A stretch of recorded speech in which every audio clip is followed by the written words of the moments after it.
Just again, once again, I wanted to say the work is fantastic. It's really, really clear. It's really sharp. I like the quality of it and the stories behind it, particularly with the eyes. I've been focusing on the eyes. What I would like to ask you, how has your journey been as first a female photographer, but then an Asian female photographer, because you don't get to see many Asian female photographers? I think for me it's never been an issue really. Like I've never seen myself as a Asian female photographer. I just see myself as a photographer first and foremost. I don't know if other people perceive me as whatever, I don't mind. And to be honest, I feel quite proud if I inspire other younger British Asian females.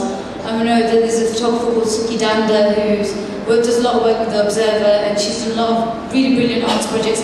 She's someone that's inspired me because I've looked up to her as a British Asian female, and she's into her late 30s and nearly 40 years old, and she's really inspired me because I look up to her and say, you know, someone like that has done it and is doing it, and that's, you know, somewhere I can maybe reach as a female photographer. To be honest, I've not really had any barriers put in front of me. I've just kind of put my head down and got on with stuff. Maybe that's to come, I don't know. But so far, I guess I've been lucky that people have seen my work and they like what I do, and I'm just going to take it from there. I don't know, yeah. Science.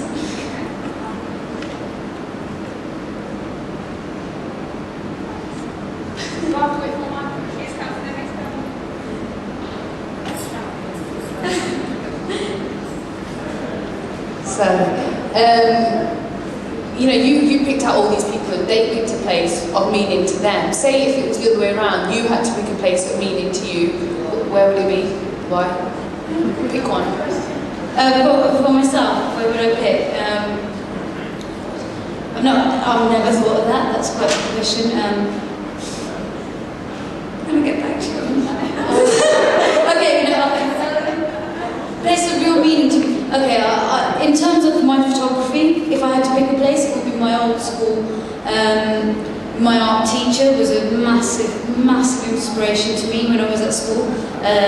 So as an artist, that's the place I would choose. Just because that old school, that school place, that art room in that school just meant so much to me because I used to go there, get away from everything. I used to draw and paint when I was young, and I used that as a form of escapism. Like that and sport was my total escapism. I loved it.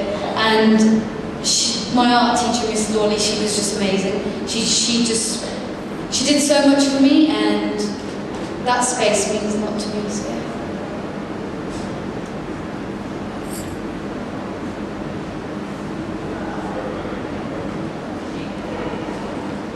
I've got another one. I was kind of intrigued in your presentation when you spoke about the camera techniques that you used. That you used manual instead of digital. Is that what you're saying? Yeah, I used a medium format camera. How many takes did you take on each of them? How did you know, I think this is the right one, or did you just say, okay, I'm going to just take it and see what happens? I do test shoot with digital whenever I shoot, well I try to anyway. So what I do is, I test shoot in digital. I'll try and see like what kind of composition is working, and the lighting as well, which is important. And then once I've got that figured, then I only tend to shoot 3 rolls. I know with VJ, when I first started, I shot about 5, but that was being alright.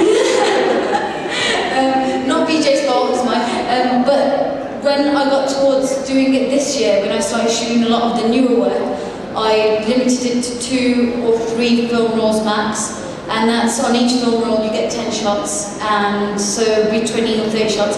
I pretty much got a good idea of what I wanted. Like actually for Southers, I thought it was a different shot I would use because there was the cathedral in the background, and you could see the outside of the Tate, and it was a beautiful shot, but I ended up going with this one. So sometimes it ends up that I think in my head when I'm shooting that I'll use that one, but another one will come out nicer. But I pretty much know when I'm shooting, like the one with D-Boy, where he's looking up to the sky.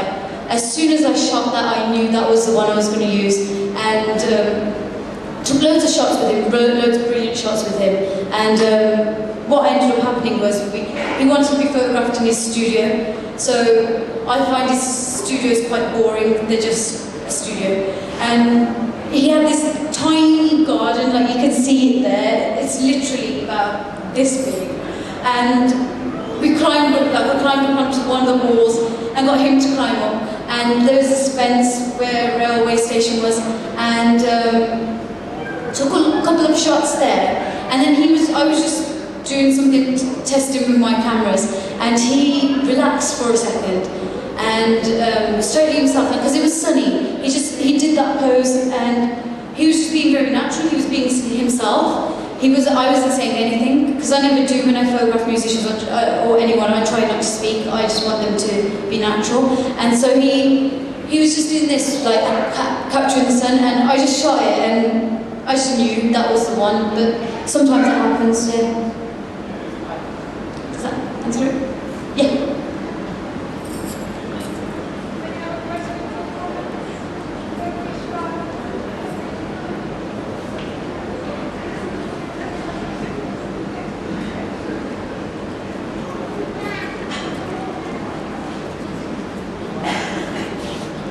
We're going to wrap it up then. Can we give a round of applause to Jessica?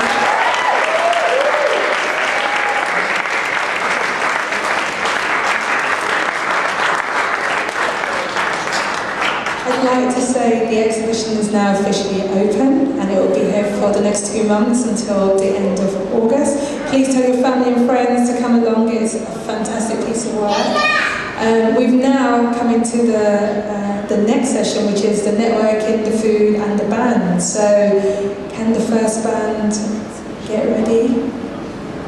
Gudrun and Ron, and step up to the stage, and we can now say the exhibition is officially open. Thank you, everybody.